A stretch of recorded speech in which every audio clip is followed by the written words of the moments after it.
hindi nakapundasyon sa biyaya ng Diyos. Kung sakali magmamatay sila, ligtas sila. Sabi ko, tapos sabi niya, paano yung mga paano yung mga RC, paano yung mga Iglesia ni Cristo, hindi naman sila naniniwala doon sa biyaya ng Diyos, although nagtuturo sila ng salita ng Diyos. Lalo-lalo na pagdating kay Cristo, hindi sila naniniwala ng Diyos si Cristo.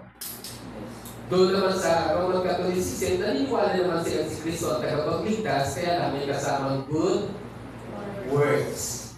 Sabi ko, kung hindi nila naiintindihan ang grace, sila ay nasa under the law covenant. At ang kaligtasan doon, kung sakaling pamatay sila na hindi sila nakaunawa ng biyaya ng Diyos, ang basihan ng Diyos for their salvation is good works. Salvation, faith plus good works. Ang problema, meron bang nakakasunod ng perfecto sa batas ng Diyos? Wala. Kaya only the grace of God para tayo makasecure doon sa ating tinatawag na kaligtasan. Amin po ba? So, sabihin mo sa katabi mo, okay, kasi sa susunod, aaralin natin ang perspective ng biyaya ng Diyos sa paglilingkod, perspective ng biyaya ng Diyos sa pagbibigay, perspective ng biyaya ng Diyos pagdating po sa paano tayo makakaranas ng matagumpay na buhay. Ngayon tayo po ay mag-aaral at gusto kong pag-aralan po natin yung tinatawag na two covenant blessing. Yan. Understanding two covenant blessing. Uunawain po natin ito, yung dalawang covenant ng pagpapala ng Diyos sa kanyang mga nilikha. Kasi dito natin makikita kung ano, nasa atin ngayon kung ano yung pipiliin natin. Amin po ba? Hello, bagamat ngayon ay may bagyo at aftermath, darating na yung lakas ng bagyo, although ulan pa lang. Pero, alam ba niyo, ang bagyo kasi may dalang pagpapala. Ano po yung dalang pagpapala? Pagdating po sa tinatawag na grace perspective, ang dala po ng bagyo ay yung kung ang tao ay matutong bumalik muli sa Diyos. Although yung iba, wala lang. Pangalawa, ang dalang pagpapala ng bagyo, lumilingon muli ang tao sa Diyos. Kahit na gaano siya kayaman, kahirap, wala po siyang choice kundi bumalik ang kanyang attention sa Diyos. Sa negative side, alam natin na disaster ang dala nito, masisira yung mga halaman, mga pananim, yung mga kahihinang bahay, maapektuhan, yun yung negative side. Pero remember, lahat ng bagay na yan ay temporary lamang. Ang buhay ng tao hindi pwedeng pagdan. Tama ba? Nagigets po ba natin? Kaya ang pinakamahalaga na isiserti ng tao kapag restore ay ang kanyang buhay. So pagdating sa spiritual, ang pinakamahalaga na dapat isiserti ng tao ay ang kanyang kaligtasan. Gets po ba natin? So, practical po yung pinag-uusapan po natin pagdating sa literal, ang dapat na pangunahing bibigyan ng atensyon ng tao para maligtas siya sa bagyo ay ang kanyang buhay. Kaya po yung mga material na bagay dahil yan talaga is just temporary. Tama po ba? Pero ang buhay ng tao, pag namatay, hindi na pwedeng ibalik. Pagdating sa spiritual, ulitin ko, ang pinakamahalaga na pinapriority ng tao ay ang kaligtasan ng kanyang kaluluwa. Yes po ba natin? Kaya po ang bagyo po ay mayroong two sides of sabihin natin epekto sa buhay ng tao. Yung mga unbeliever, pag puro reklamo dito, takot dito, fear ang epekto ng bagyo. Pero pagdating po sa mga anak ng Diyos, ang resulta nito ay pagtitiwala sa Diyos. So, laki ng pagkakaiba. Tama po ba? Sa unbeliever, takot ang ibinubunga ng bagyo. Sa mga Kristiyano, pagtitiwala sa Diyos. Yes. Sinong nagtitiwala kay Lord kayo? Okay, so tayo po muna ay at tayo po'y manalangin. Lord, maraming pong salamat muli sa oras na ito, sa aming pong pag-aaral ng mga salita. Pagamat may bagyo, ito po ay opportunity po sa amin para makinig at magtiwala na ikaw ay Diyos na higit pa na mas malakas sa anumang bagyo, Panginoon. Thank you, Lord. Pinagkakatiwala po namin ang araw na ito, pinagkakatiwala po namin ang bawat isa sa iyong kalooban. In Jesus' name we pray. Amen. Okay, understanding two covenant blessing. Okay, so a contrast between two covenant blessing. Yun po yung tatalakayin natin ngayon.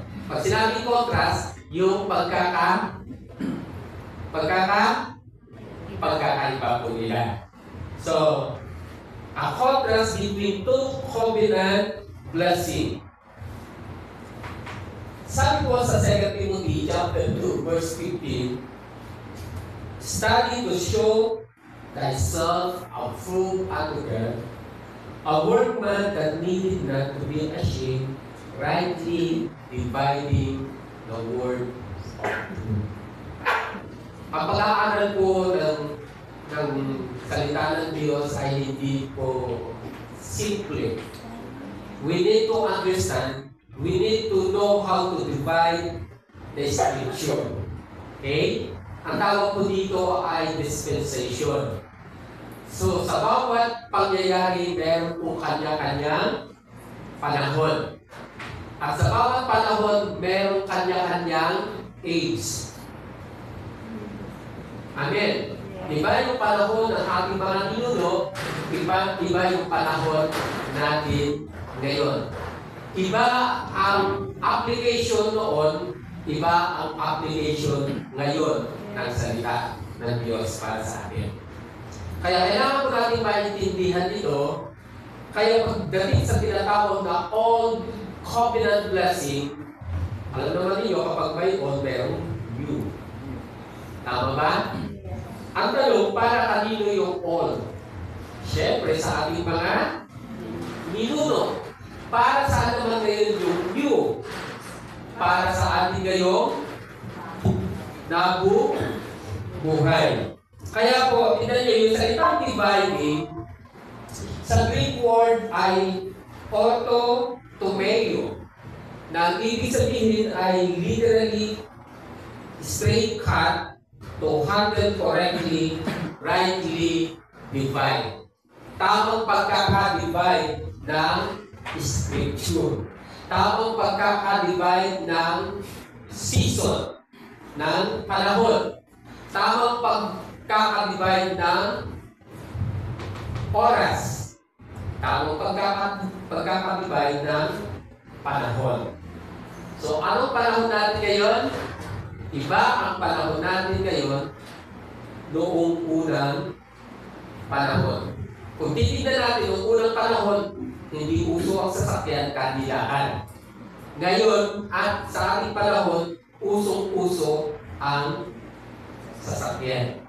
Kung noon, walang cellphone, ibang klase ang communication doon through handwriting at mismo i-deliver ng tao doon sa taong pinagsulatan. Ngayon, through chat na lang.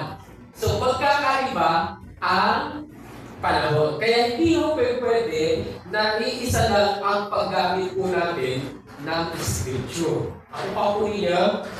So, kaya dito, kailangan po tayong tama yung pag-handle natin ng pag-divide ng scripture. Sabi ko niya sa ibang version, always be eager to present yourself before God as a perfect and mature minister without shame, as one correctly explain the word of truth.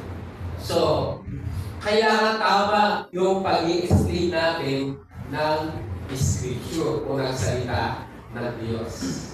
Ang pagkakamali po natin kasi ngayon, yung mga nagtuturo o yung mga nag-aaral ng salita ng Diyos, generally ang paggamit.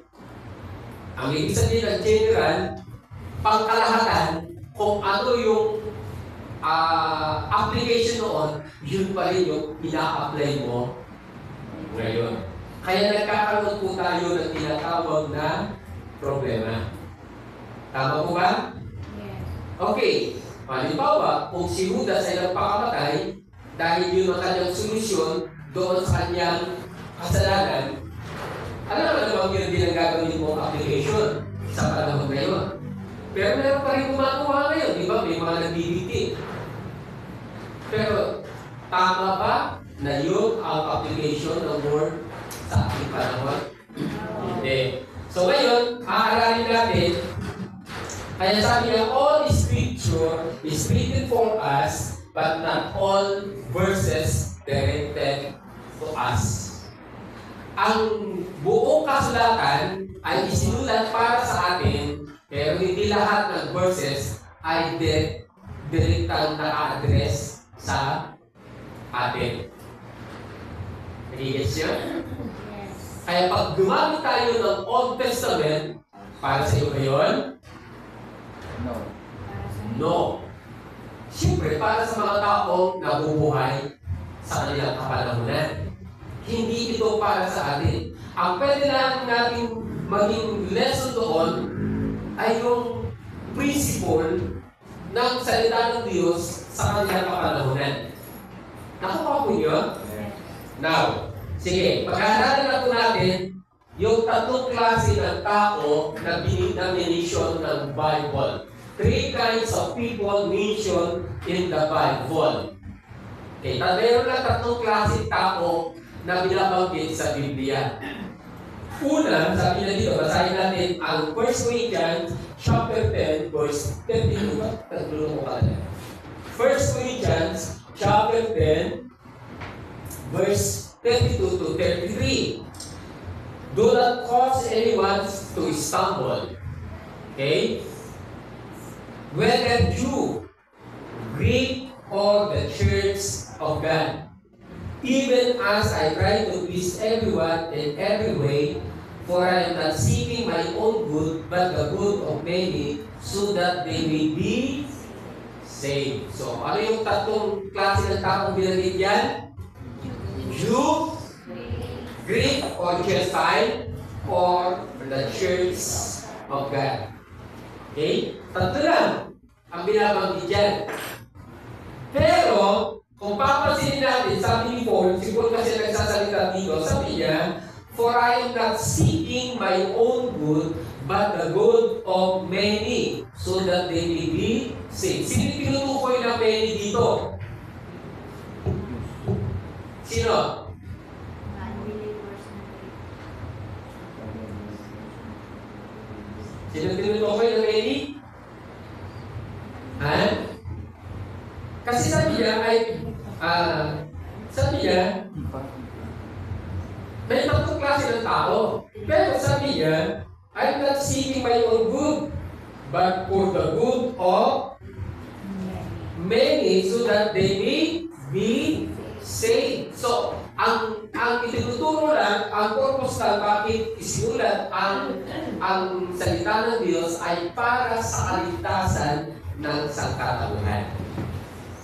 Kaya ang main mega theme ng Bible is salvation of many. Yun ang pinaka-sentro. Kaya pagdating ka doon sa pananampalataya, pagdating doon sa pagsunod, pagdating sa pagbibigay, mga ano lang po itong mga ingredients. Pero the main purpose why the Bible is written to us is for our salvation. Now, tignan niyo sa Tagalog. Huwag kayong gagawa ng, tama po ba? Huwag kayong, layo ng Tagalog eh, huwag kayong gagawa ng kahit anong nakakatisod sa pananampalataya ng mga Hudyo o hindi Hudyo o sa Iglesia ng Diyos. Sundin ninyo ang aking ginagawa. Sinisikap ko na sa lahat ng aking ginagawa ay matulungan ko ang lahat, hindi ang sarili kong kapakanan ang aking iniisip, kundi ang kapakanan ng iba upang maligtas sila. So yung many dito is with the Jew, with the Greek, or the Church of God. Nag-igits niya? So, ang linaw ng objectives ni Paul dito na sabi niya, hindi yung kanyang sarili kapakanan ng kanyang iniisip, kundi yung kapakanan ng nakararami o ng maraming tao, they are Jew, whether they are Jew, Gentile, or Church of God, ang purpose para sa kanilang kaligtasan. Kukuha ko niya. Alright. So, nasabi ko sa inyo kanina, ang buong Biblia, ang salita ng Diyos ay sinulat para sa atin, pero hindi lahat ng verses, okay, ay hindi direktang naka-address sa atin. Kaya pwede itong para sa mga Hudyo, kaya pwede itong para sa mga Hitin, kaya pwede itong para sa church o sa mga believers. Okay, nakuha po natin? Nakuha natin? So, parang nagkakaroon na po kayo ng idea kapag nagbasa kayo ng Biblia at ang binabasa yung book ay Old Testament, alam na alam mo na ang kausap dito ay hindi ikaw. Ang kausap dito ay mga Hudyo. Okay? Nakuha po natin? Alright. So, ngayon,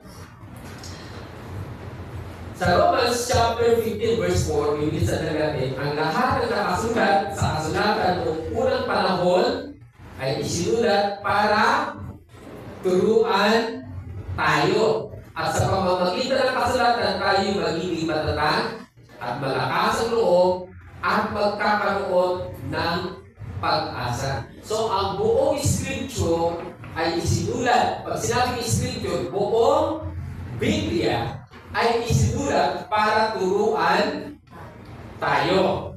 Para maging matatag tayo, para malakas ang ating loob, at magkaroon tayo ng tinatawag na pag-asa. So yun lang yung purpose ng scripture.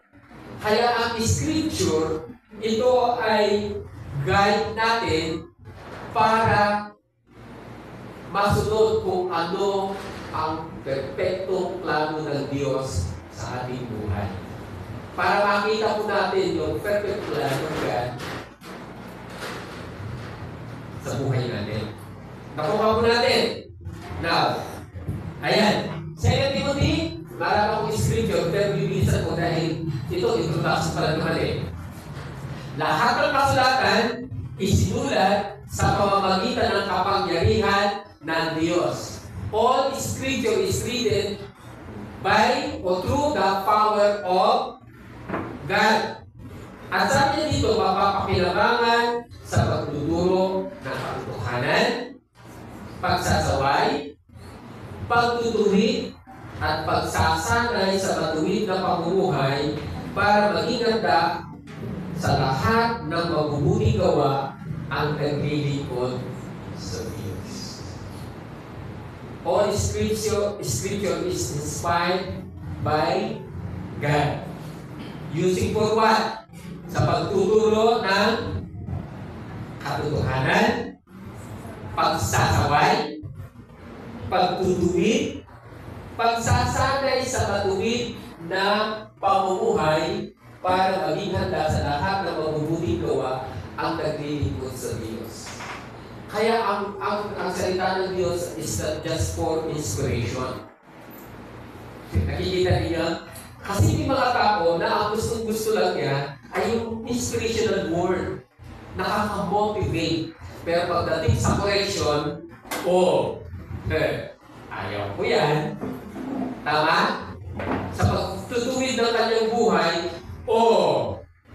hindi para sa akin yan. Pero pagdating doon sa motivation, wow! Akin yan! Kasi ang tao ayaw niyang nasasaktan siya. Ang tao gusto niya, hindi siya nasasaktan. Tama ba? Correct. Yun yung talagang instinct ng tao. Pag masasaktan na siya, ayaw niya nang makinig. Pero kapag mamomotivate siya, mai-encourage siya, gusto niya.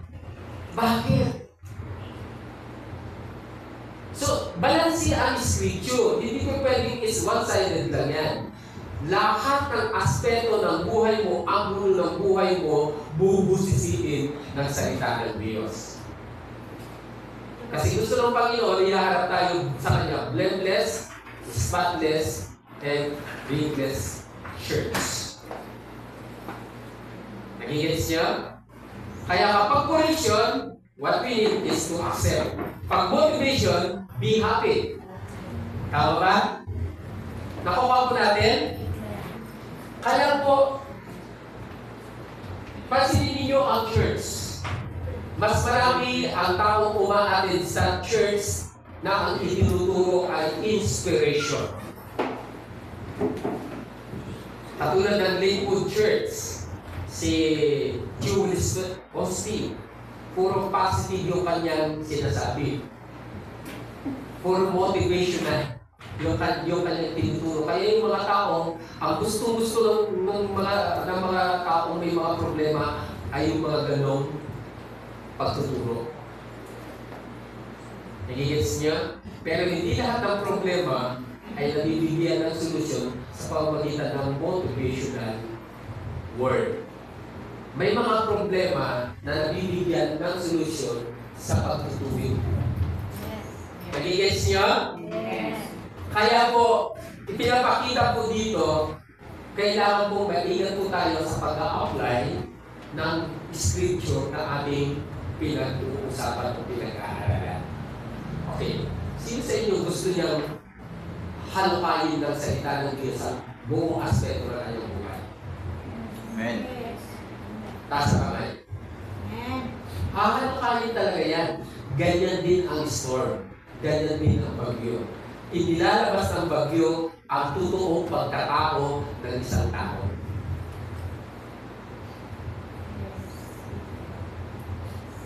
Kaya ngayon, makikita mo yung pagkatao ng mga tao ngayon.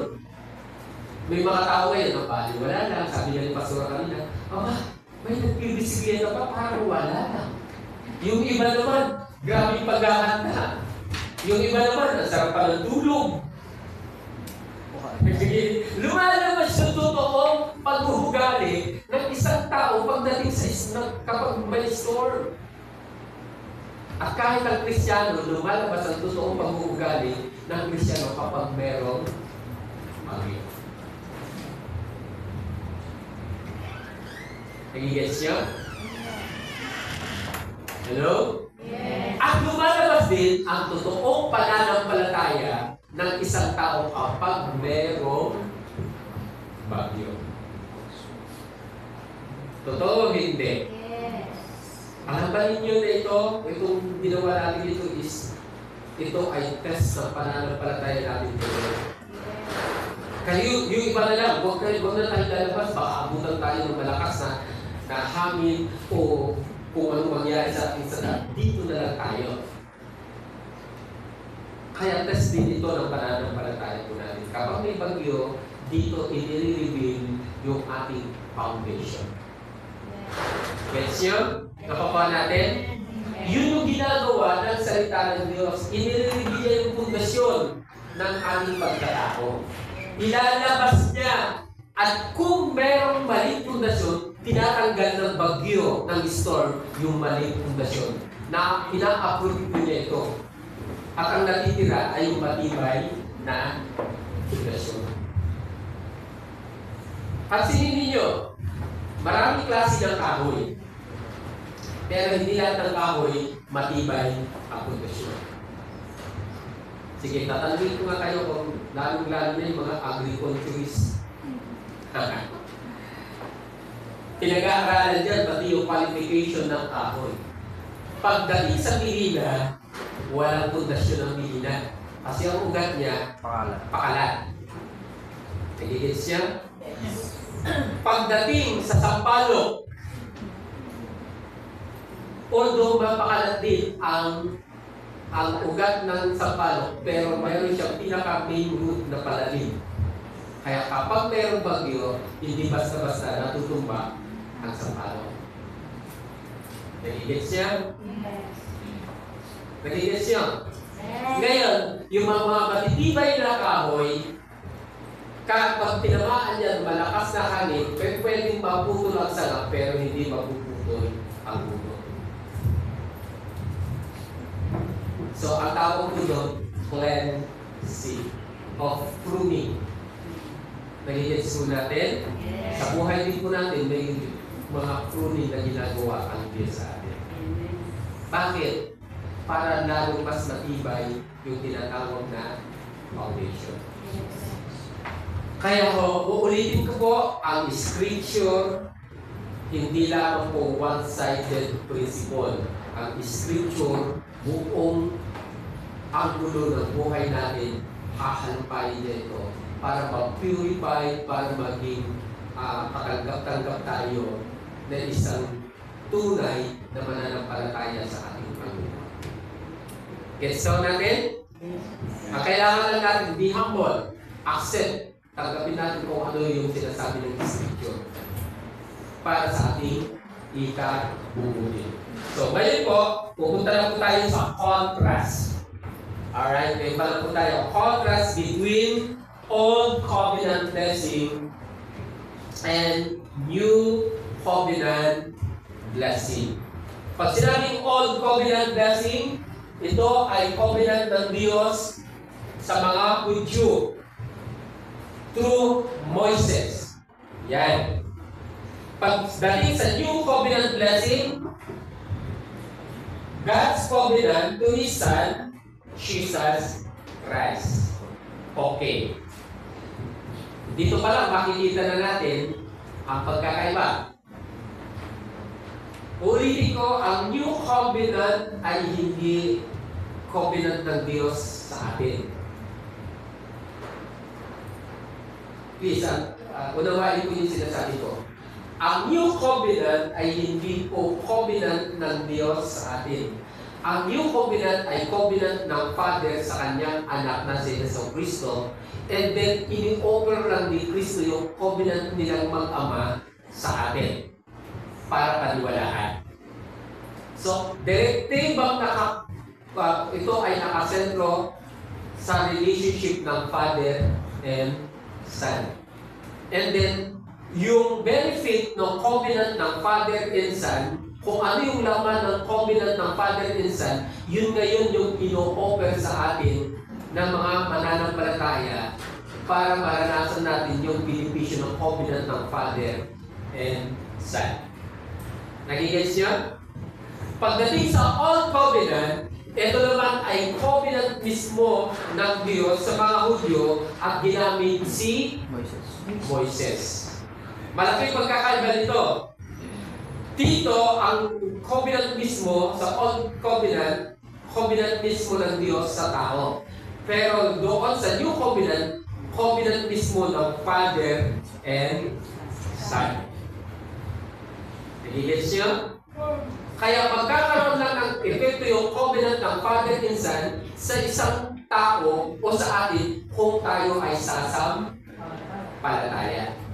Pagdating sa Old Covenant, magkakaroon lang ito ng epekto sa atin kung tayo ay susunod sa kasunduan ng kautusan.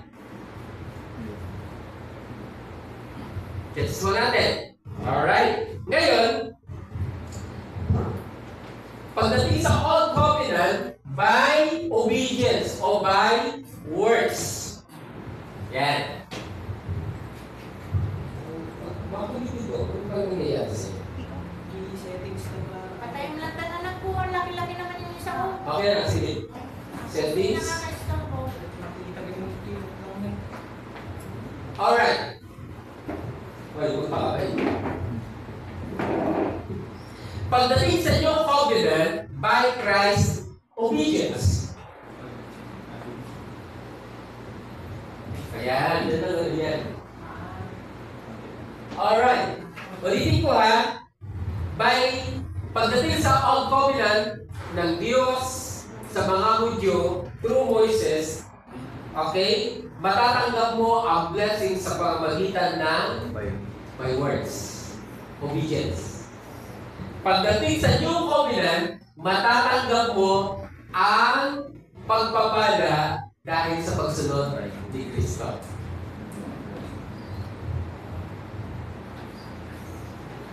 Malaki po ang pagkakaiba. O bakit? Anong nangyari? Tinanggalan parehas?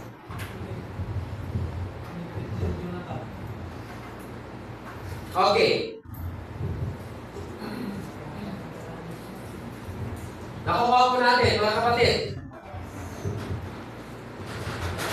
Okay, tuloy lang natin.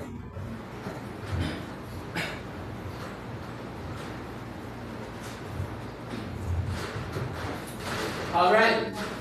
So, pansinin niyo ito mabuti ha. Ang laki ng pagkakaiba, no? Sa Old Covenant, by performance.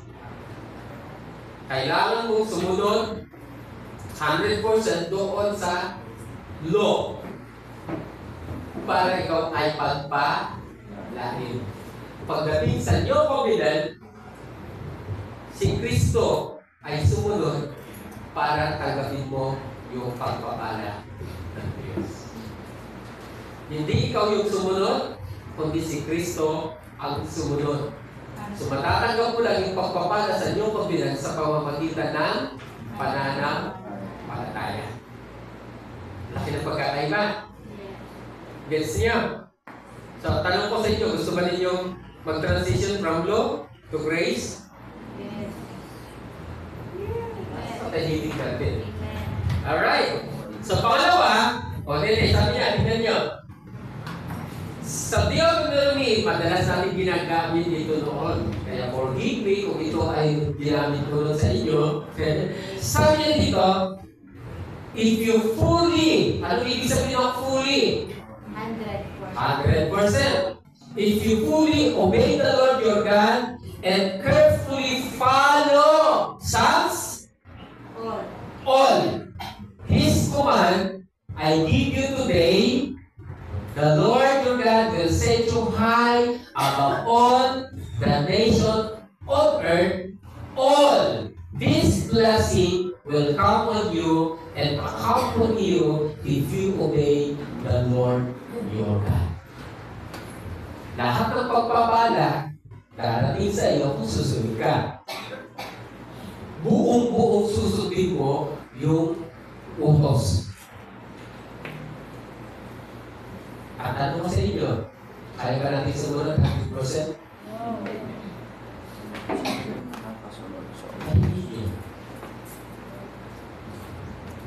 Pagdating pa nga doon sa verse 3 talaga, verse 3 hanggang sumusunod na verse, inisa-isa niya kung ang yung blessing na tatanggapin ng isang taong sumunod doon sa lahat ng utos ng ating Panginoon. Yes, yun. For example, 6 na araw yung ibigay ng Diyos sa atin para sa work. 1 araw para sa Kanya. Utos o hindi? Utos. Ano? Napwede ba natin umatin ng gawain ni Lord every Sunday? Although paano na yung all blessing will overtake you. Sabi niya dito, all this blessing will come on you and accompany you if you obey fully. Kikita niyo yung problema? Tama? Tama po ba? Alright. Pagdating sa inyong covenant, sa Philippians chapter 2 verse 8, and when he was living as a man, he humbled himself and was fully obedient to God, even when that caused him death death on the cross. Si Jesus ba, nagawa niya sumunod? Yes. Ng buong buo? Yes. Walang labis, walang kulang? Nagawa ni Jesus ang pagsunod. So dahil sa pagsunod ni Kristo ng buong buo, tatanggapin mo ngayon yung blessing sa pamamagitan ng pananampalataya. Okay. Medyo nakukuha na po natin. Clear na po ba? Nakutuloy po natin. Sabi niya dito, verse 15 ng Deuteronomy, verse 28, however, if you do not obey the Lord your God and do not carefully follow all His command and decrees I'm giving you today, all these curses will come on you and overtake you. Pag hindi ka nakasunod ng buong buo doon sa pinag-uutos ng Lord, ano ang kapalit? Sumpa. Curse. Curses, hindi lang basta. Hindi lang iisang sumpa. Curses will come on you and overtake you. Kaya kapag ang pinapaniwalaan mo ay yung Old Covenant, may pipinto ito sa iyo.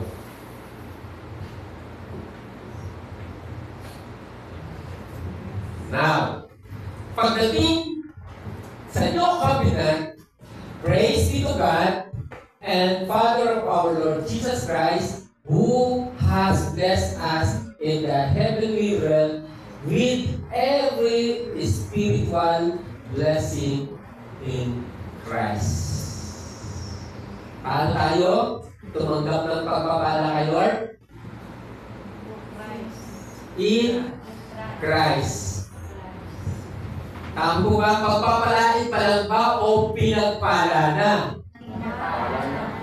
Dito sa Old Covenant, bago ka pagpalain, kailangan mong sundin ang lahat ng pinag-uutos. Dito sa New Covenant, dahil buong sinunod ni Kristo yung kasunduan niya nila ng kanyang ama, tayo ay pinagpala na.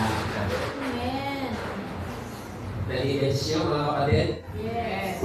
So ngayon, sa Old Covenant, obligado ang Diyos na pagpalain ka dahil sa iyong pagsunod.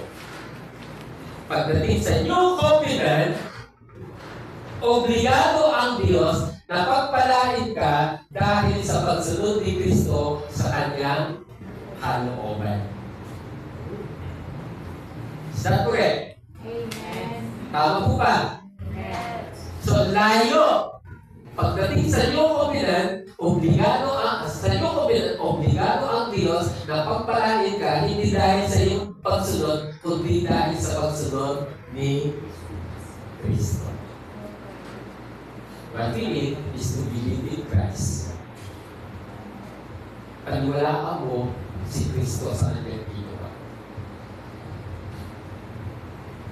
Ito ba ang natutunan natin noon? Ang natutunan natin ay yung Old Covenant. Kaya grabe tayo pagdating doon tayo nandiyan na sa Old Covenant na yan. Grabe kahit na pagod na kailangan ko pumunta ng church. Kailangan kong gawin ito. Dahil pag hindi ko ginawa ito, hindi ako pagpapalain. Yes, correct. Kapag hindi mo nasunod, all curses will come on you and overtake you. Pero pagdating sa New Covenant, ibang usapan. Kaya ka pinagpala dahil sa pagsunod ni Kristo. Ang tanong ko sa inyo, kung pinagpala tayo dahil sa pagsunod ni Kristo, anong gagawin natin?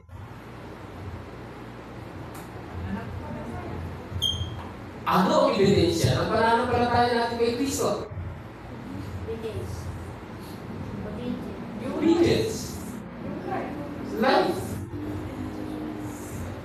Mas sigit mo pangahalagahan yung pagsunod sa kalooban ng Diyos, hindi dahil para pagpalain ka, kundi para ito ay respeto o pag-o-honor sa ginawa ni Kristo. Yes.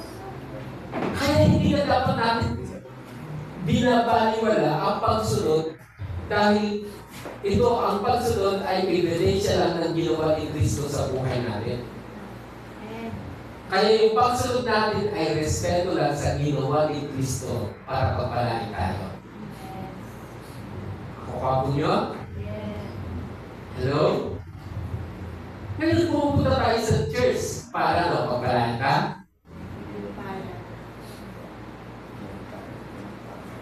Ano ko sa inyo? Bakit pumunta ng church every Sunday? Para tumili ng pagpapala sa Diyos o para magpasalamat sa mga pagpapala ng Diyos? See? Ang laki ng pagkakaiba. Nakuha mo natin. Kaya, kung tayo ay pupunta ng church para pagpalain ng Diyos, mukhang maling kaisipan yun. Mukhang nasa Old Covenant tayo. Dahil sa Old Covenant, kailangan mong mag-perform, kailangan mong magpakitang gilas para pagpalain ka. Pero pagdating sa New Covenant, hindi mo kailangan magpakitang gilas, lahat ng ginagawa mo ay pag-o-honor at pagpapasalamat sa ginawa ni Kristo. Amen. Are you listening? Ano yung mga tao na nagsasabi nasa New Covenant sila o under grace sila, hindi nila binibigyan ng pagpapahalaga ito. Ang tawag ko dito ay dishonoring. Hindi nila ino-honor yung ginawa ni Kristo. Kaya lahat ng ginagawa natin ay pagpapasalamat lang kay Lord. Yung pagsunod natin, pagpapasalamat lang sa ginawa ni Kristo. Yung pagbibigay natin, pagpapasalamat lang sa ginawa ni Kristo. Yung paglilingkod natin, pagpapasalamat lang sa ginawa ni Kristo para sa atin. Pag gano'n ang ginagawa natin, hindi lalaki ang tingin natin sa ating sarili. Hindi natin sasabihin, mayroon akong ginawa. Kung hindi dahil sa akin, wala ka. Nag-iis siya? Yes. Hindi mo kasama mo, nakikinig ka ba? Nag-iis siya na magkakaroon tayo. Yes. Alright, number 2. Para tanggapin mo ang pagpapala sa Old Covenant, kailangan niya ng servant. Kailangan niya si Moises. Okay?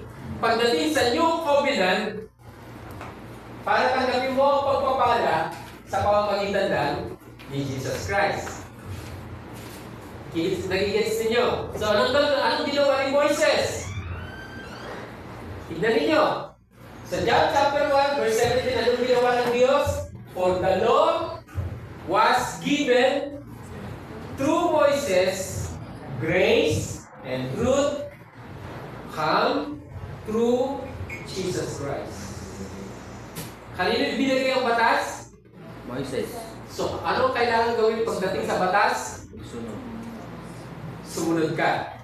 So, ang ginagawa ni Moises, siya yung nagsasabi sa mga Israelita, sa mga Hudyo na kayo, ito yung pinapagawa ng Diyos sa inyo, kailangan yung sundin. Ito yung law na kailangan yung sundin. Pero pagdating kay Jesus, ang sinasabi ni Jesus sa New Covenant, ito yung biyaya, ito yung katotohanan na dapat yung makita. Grace ang itinuturo ni Jesus Christ, truth ang tinuturo ni Jesus Christ, pero pagdating sa Old Covenant, law ang itinuturo ng Diyos through Moses. Yes, siya. Nakuha niyo yung contrast ng dalawa. Kaya, ginagamit niya ang servant, sa panahon natin ngayon, ginagamit niya ang pastor para turuan kayong sumunod. Pero ngayon, sa New Covenant, ginagamit niya ang pastor para ituro sa inyo kung ano yung biyaya at kung ano yung katotohanan na nakay Kristo. Hindi na pagkakaiba ngayon. Nagigets ninyo? Ipinapaliwanag lang sa bagong kasunduan yung ginawa o yung kung anong meron kay Kristo. Pero pagdating sa Old Covenant, itinuturo ng servant kung ano ang kautusan. Gets nyo? So, anong ibinigay sa Old Covenant? Law. Ano ang ibinigay sa pamamagitan ni Kristo? Grace and truth. Ano ang grace? Biyaya. Kailangan mo bang bayaran ng biyaya ng Diyos? No. Hindi. Tama po ba? Ngayon, kung yung grace, bago mo tanggapin, kailangan mong bayaran, hindi yun grace. Reward. Or price. Price yun ng iyong ginawa. So, hindi matatawag itong grace. At tawag dito, disgrace.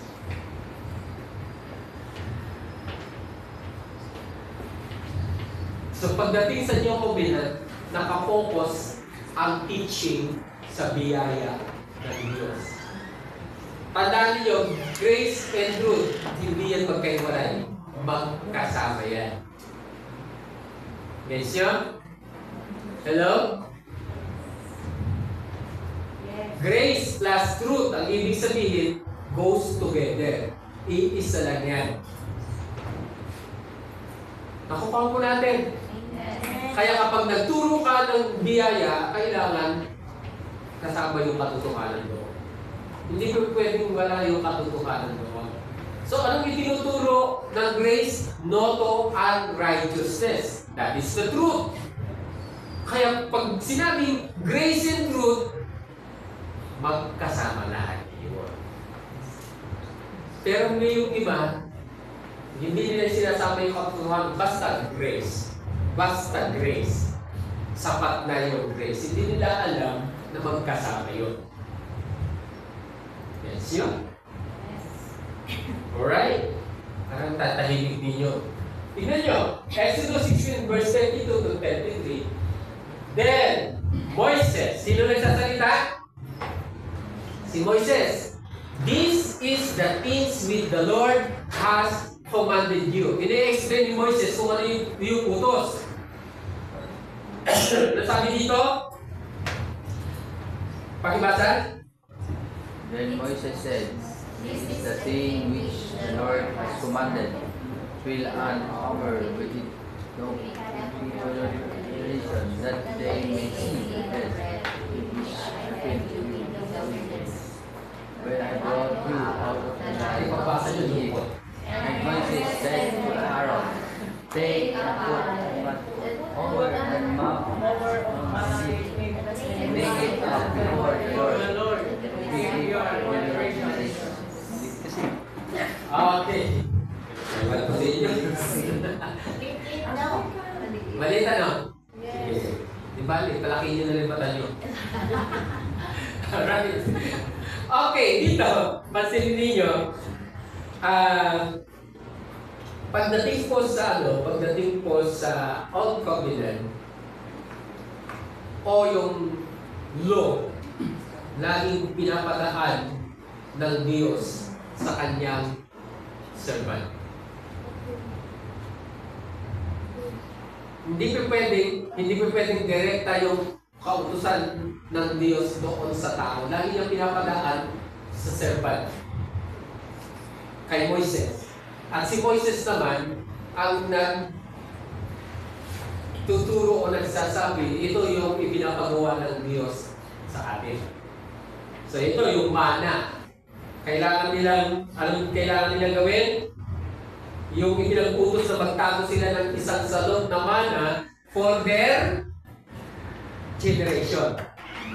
Na pag nakita nila ito, anong gagawin nila dito? Pag-aalalan, ito ay ilalagay para masabi na yung mana na yun ay gumawa si Lord ng himala para sa kanyang mga ninuno at para paalala ito sa susunod na henerasyon.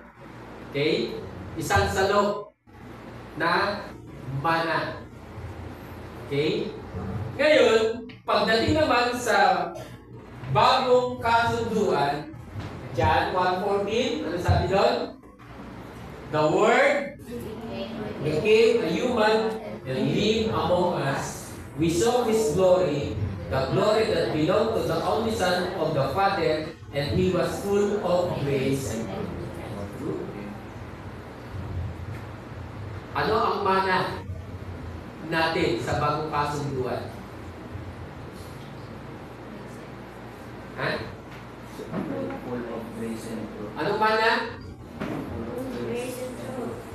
Biyayang ipinamana ng Diyos sa atin. Katotohanan ang ipinamana ng Diyos sa atin. In the Old Testament, kailangan literal yun na mayroong isang salog na mana para pagpapatunay na gumawa ng himala ng milagro ang Diyos sa wilderness para sa kanyang bayan. Pero pagdating sa bagong tipan, ang mana mismo natin ay ang biyaya ng Diyos sa pamamagitan ni Kristo. Kaya nga tayo ay kasamang tagapagmana ni Kristo. Ano yung meron kay Kristo? Grace and truth. Ang law ay hindi natin mana.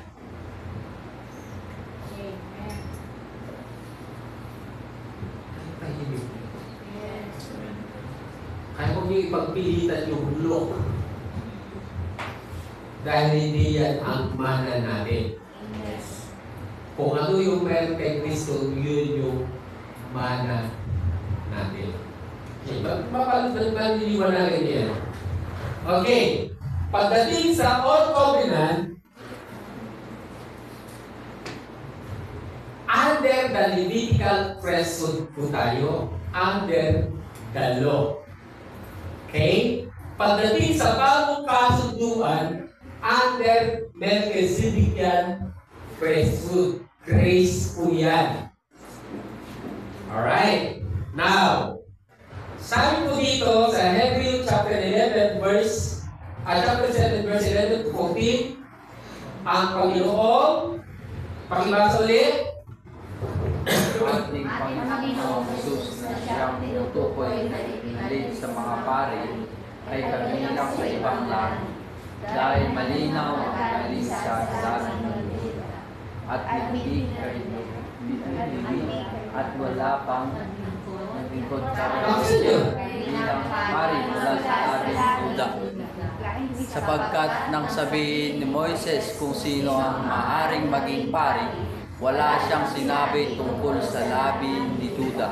Alam natin na ang kautosang ibinigay ng Diyos sa mga Hudyo ay batay sa pagpari ng magaling sa labi nila. Kung makamtan sa pamamagitan ng mga ginawa ng mga paring ito, ang matuwid, hindi na sana kailanganin pa ng ibang pari na katulad ng ni Melchizedek. na iba sa pagkapari ni Aaron. At kung papalitan ang pagkapari, kailangan din palitan ang kautusan. O, nakikita ninyo, ang pagdating sa Old Covenant, ang pwede lang na maging pari ay manggagaling sa angkan ni Levi. Tama? Levita. Levi. Pero si Jesus hindi galing sa lahi ni Levi. Galing siya sa lahi ni Judah. At hindi pa pwedeng maging pari, hindi pa pwedeng in the Old Covenant, hindi pa pwedeng kukuha ng pari na nanggaling sa lahi ni Judah. Nagigets siya? Dahil yun ang sinasabi ng kautusan. Manggagaling lang sa lahi ni Levi. Ngayon, sino ngayon ang Melchizedek priesthood o manggagaling sa lahi ni Melchizedek. Ito ay si Jesus mismo. Tignan nyo. Hebrews 6:20. Sige, pakibasa. Jesus has already gone in the there for us. He has become our eternal high priest in the order of Melchizedek. O, sino daw yung pari na manggagaling sa lahi ni Melchizedek? Ito ang Melchizedek? Si Jesus. Tanong ko, ano meron kay Jesus? Grace and truth. So, ang ibig sabihin ng Melchizedekian priesthood is under grace because ang pari natin dyan forever ay si Jesus mismo. Nakuha po natin? Okay. Ngayon, the law of Moses, sabi po dito, Hebrew chapter 10, verse 20 to 29, Levitical priesthood yan ang papatunayang lumabag sa kautosan ni Moises batay sa patutuo ng 2 o 3 saksi ay walang awang pinapatay. Gaano kabigat sa akala ninyo ang palusang nararapat sa taong umamak sa anak ng Diyos, lumapastangan sa dugong nagpatibay sa tipan at nagpapanan sa Kanya at umamak sa mahabaging Espiritu. Tingnan niyo, pagdating sa law, walang awang pinapatay yung mga yung sumusunod. Tama ba? Ngayon, pagdating sa law of Christ, sino yung pari na under sa order ni Melchizedek? Okay, so ibig sabihin sa Melchizedekian priesthood, kung doon sa Old Testament pinapatay yung mga taong hindi nakasunod o lumabag sa kautosan, pagdating naman dito sa bagong tipan, at sabi lang dito, carry each other burden, and in this way, you will fulfill the law of Christ. Kumbaga, love empower us to fulfill the law of Christ as we carry each other forward. Pagtutulungan sa pagpapasad ng mga pasalit. Carry each other burden. That is the law of Christ. Yun lang yung pinapagawa sa atin. Ang ibig sabihin ng carry each other burden? Helping one another burden. Nangyayari pa sa panahon natin ngayon? Bahala ka sa buhay mo. Problema mo yan. If you are believers in Christ, at ang ating priesthood ay si Kristo, ano ang batas niya? Carry each other burden. Meron bang sinabi dito kapag hindi mo nasunod, papatayin ka? Wala. Tuloy natin. Pangapat, kontrasa, ang Old Covenant is for the Jew of Israel only. Ang New Covenant, mayroon dito, the Old Covenant blessing is exclusive for the Jew. So, yung Deuteronomy chapter 28 is not addressed for the Gentile or for the Jews. Deuteronomy chapter 28 is for the Jew. Ibig natin. Number chapter 6 verse 24. The Lord bless you and give you. The Lord make His face shine on you and be gracious to you. The Lord turn His face toward you and give you peace. Kaya yun yung sinabi ito? Para sa iba ito? Pero madalas, kiniklaim ito ng mga believers kayo. ng mga Kristyano. Tinuro mo sa amin. O tinuro ko pa yan sa inyo. Nagigits ninyo? Benediction. The Lord bless you and keep you. Grabe! Ngayon, tignan niyo. Pagdating sa yung covenant for the believers in Christ, the church.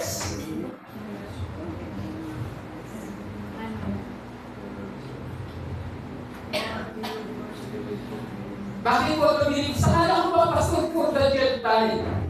Alam niyo kung bakit hindi para sa Gentile lang? Kasi may mga hindi na hindi pa sumampalataya kay Kristo. Kaya ang new covenant is for the believers. Those who believe the finished work of Jesus Christ. Kaya ang new covenant ay para lang sa mga believers. O para lang sa church. Now, sabi dito, Galatians chapter 3, verse 14, He redeemed us in order that the blessing given to Abraham might come to the Gentile through Christ Jesus, so that by faith we might receive the promise of the Spirit. Tanong ko sa inyo ulit, sino yung niribig dito? Gentile believers. Sino yung tatanggap ng blessing na ibinigay kay Abraham? Mga believers. Okay? Nakuha po natin? Nakuha po natin? Sinabi ba niyang Jew? No. Ang pinagigay na dito ay mga Gentile. Ngayon, meron din akong mga Jew na nasumampalataya na kay Kristo. May mga Jew na under grace na rin. So, ang tawag sa kanila ay church. Kaya, pagdating sa new covenant, ito ay for the Jewish believer and Gentile believer called church. Nakuha mo niya? So ngayon, sino lang yung tatanggap ng pagpapalang pinangako ng Diyos kay Abraham? Yung mga believers. Sino yung narinig? Mga believers. Kaya ang redemption is not for all people. Ang redemption, magkakaroon lang ito ng manifestation sa isang taong sumampalataya kay Kristo. Redemption ay para sa lahat ng tao, but those who believe in Christ. Para sa lahat, pag sinabi para sa lahat, ikaw man ay Hudyo, ikaw man ay Hintil, o ano ba kung ano mo, kung anong lahi ka, para sa iyo ang redemption. Pero, ito ay magmamanifest lang kung ikaw ay sumampalataya. I-declare ko lang yun, ha? Gets niyo? Kaya, ang redemption ay nagkakaroon lang ng epekto o manifestation doon sa mga taong sumampalataya kay Kristo. Now, kaya nasabi niya dito, Galatians 3:29, and if you belong to Christ, then you are now Abraham's child, and through hear of all his blessing because of the promise God made to Abraham. Ikaw ay totoong tagapagmana ng lahat ng pagpapala na ibinangako ng Diyos kay Abraham dahil ikaw ay nakay Kristo. Kaya pansinin ninyo, ang blessing natin ay hindi nakabase sa ating works as a church. Hindi nakabase sa ating personal na pagsunod, kundi ang blessing natin ay nakabase sa pagsunod ni Kristo sa kalooban ng Diyos. True faith.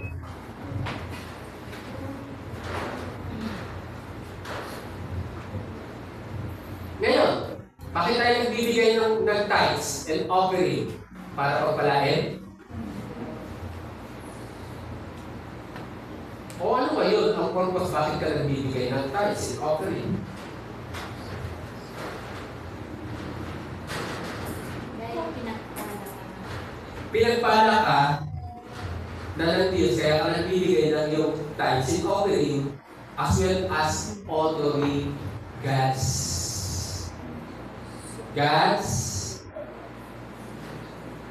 ino-honor natin ang Diyos dahil sa ginawa ni Kristo sa atin. Tama po ba? Hello? Yes. Kaya, ang pagbibigay po ng ating tithes ay honoring God. Ino-honor lang natin si Lord. Hindi tayo nagbibigay ng tithes para pagpalain tayo. Kasi ang Malakay chapter 3 verse 10, kaya ka nagbibigay ng tithes para buksan ni Lord ang durumawan ng langit at ibubuhos ang pagpapala sa iyo. That covenant is not under new covenant. That covenant is under the law. That is old covenant. Kaya nga lang tayo nagbibigay ng tithes for ito po ay pagpapasalamat natin ay napala tayo ng Diyos at ito ay respeto natin sa Diyos sa ginawa ni Kristo sa krus ng Calvary. Amen? Because our Melchizedek priest is Jesus Christ. Nakita ninyo, si Abraham nagbigay ng kanyang tithes kay Melchizedek. And Abraham is not under the law, Abraham is under grace. Kaya tayo nagbibigay ng tithes na hindi po base sa Levitical priesthood, nagbibigay tayo ng tithes base sa Melchizedekian priesthood. Who is our Melchizedekian priesthood? Si Jesus Christ. Who is Jesus?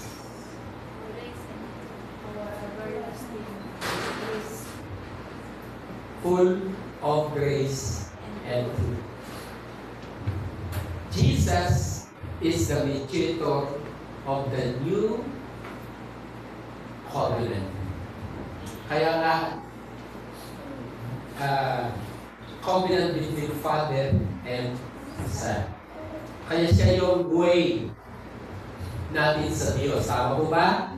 Yes. Nagigets nyo? Kasi siya yung Melchizedekian priesthood natin. Under the Melchizedek priesthood.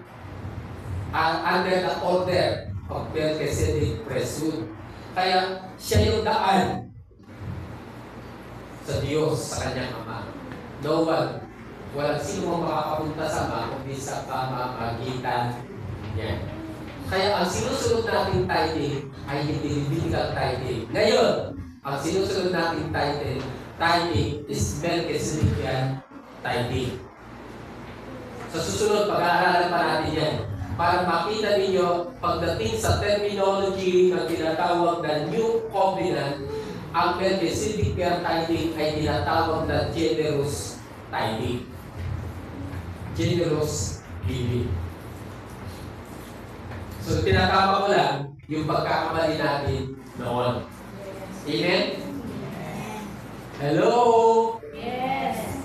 Kaya tanong ko, nagbibigay ba tayo ng tithes under Levitical priesthood o under Melchizedekian priesthood? Under New Covenant, Melchizedekian priesthood. Dahil ang high priest natin forever yan ay si Kristo. Kaya yung ginawa ni Abraham ay representation po ng New Covenant tithing. Hindi po under the law si Abraham. Si Abraham po ay under grace. That is a type of New Covenant tithing. Yes, you? Yes. Alright. Yan na, hindi yung ano. Number 6:24, the Lord will bless you and watch over you. Pagdating sa Old Covenant, pagpapalain ka pala kapag ikaw ay sumunod. Pagdating sa New Covenant, we are forever blessed and always protected. Pinagpala ka na at naprotektahan ka na ni Lord. Dito, ikaw ay pagpapalain at babatayan pa lang ni Lord. Tama po ba? Bakit? Kasi may condition sa Old Covenant. Paano hindi mo ginawa? Pagpapalain ka ba? Hindi. Pero pagdating sa New Covenant, we are forever blessed and always protected. Okay, nakuha po nyo. Kaya sabi po niya dito, pagpapalain pala kung susundin nila ang utos under the Old Covenant. Pagdating sa New Covenant, tingnan niyo, praise the God and the Father of our Lord Jesus Christ. Through Christ, God has, hindi sinabi ba niya will? O has? Anong ibig sabihin ng has? Already. Has blessed us with every spiritual blessing that heaven has to offer. Ang ibig sabihin nito, example nyo sa 1 John chapter 5, verse 18. Basahin nyo na lang yan. Ngayon, tignan niyo. Number 6, sabi niya, the Lord will smile on you and be kind to you. So, ano ang basihan para mag-smile si Lord sa iyo? Under the all. Kailangan mong sumunod sa utos. Kaya kapag nakasunod ka, nakakibisi mo. Tama ba? Higit siya. Pero pagdating sa New Covenant, His face has shown upon us and has been gracious to us. Ibig sabihin, dahil sumunod si Kristo, si Lord, anong sabi ni Lord? Ha? Ano sabi doon? His face has shown upon us. Access na yan. Tignan niyo. 2 Corinthians 4:6, for it is the God who commanded light to shine out of darkness, who has shown in our heart. Ano? Sa tingin niyo, to give the light of the knowledge of the glory of God in the face of Jesus Christ. Sabi niya dito, magkaroon ng liwanag sa kadiliman at siya rin nagbigay liwanag sa mga isipan para maunawaan natin ang kapangyarihan ng Diyos na nahayag kay Jesus Christ. Bibigyan pa lang ba ng liwanag ng kaisipan? O nabigyan na? Nabigyan na! Kaya pagdating sa 1 John chapter 5, verse 18, makikita natin na yung mga nabigyan na ng liwanag, hindi na kailanman siya magpapatuloy sa kasalanan, iniingatan siya ng Diyos at hindi na siya maaaring galawin pa ng diablo. Yun ang sinasabi niya sa 1 John chapter 5, verse 18. So makikita po ninyo yung contrast, ang layo ng pagkakaiba. Nagigets ninyo? Dito, kapag nakasunod ka doon sa utos, mag-i-inspire si Lord sa iyo.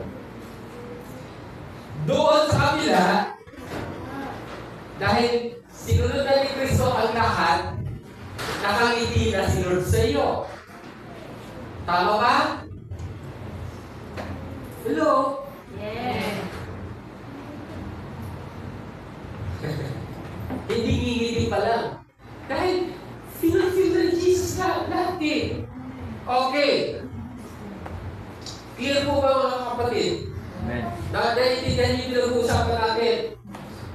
Kaya ang layo ng difference ng Old Covenant sa New Covenant. Doon sa New Covenant, pinapakita dito na wala ang ginawa, si Kristo lahat ang gumawa. Ang kailangan mo lang maniwala, sumampalataya. Now, Well, sabi po niya, number 7, the Lord will look on you with favor and give you peace. Kapag nakasunod ka, sa kakalan niya bibigyan ng pabor at bibigyan niya ng kapayapaan. Hello? Pero kaya sabi niya dito, the Lord will give you power to His people, the Lord will bless His people with peace. Pagpapalain ka pala kapag nakasunod ka. Pero pagdating sa bagong kasunduan, He has turned His face on us and we are now at peace with God. Hindi ito. Meron ka ng kapayapaan sa Diyos dahil kay Kristo. Dito, bago ka magkaroon ng kapayapaan, bago ka makatanggap ng pagod, kailangan mo sumunod sa Diyos. Ang layo ng pagkakaiba, di ba? Kaya tignan nyo, therefore, since we have been justified through faith, we have peace with God through our Lord Jesus Christ. So tignan ninyo, meron na tayong, we are now at peace with God through faith. Through our Lord Jesus Christ. Doon sa old, kailangan mong sumunod muna bago ka magkaroon ng kapayapaan. Bago ka makatanggap ng pabor sa Diyos. Kaya ang laki ng pagkakamali natin noong una. Yes yun mga kapatid. Maliwanag po.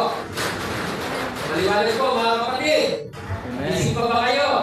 O ngayon, meron pa ba kayong meron pa tayong kapayapaan kahit may storm?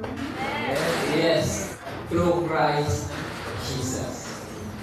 So, ngayon ako magtatapos na. Sabi ko yan dito, pakibasa sabay-sabay. But now Jesus, our high priest, has been given a ministry that is far superior to the old priesthood.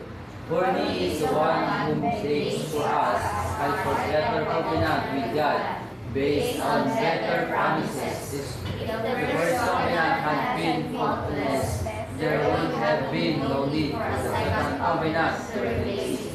Sino yung high priest natin? Jesus. Okay? Sino si Jesus? Superior to the old priesthood. Anong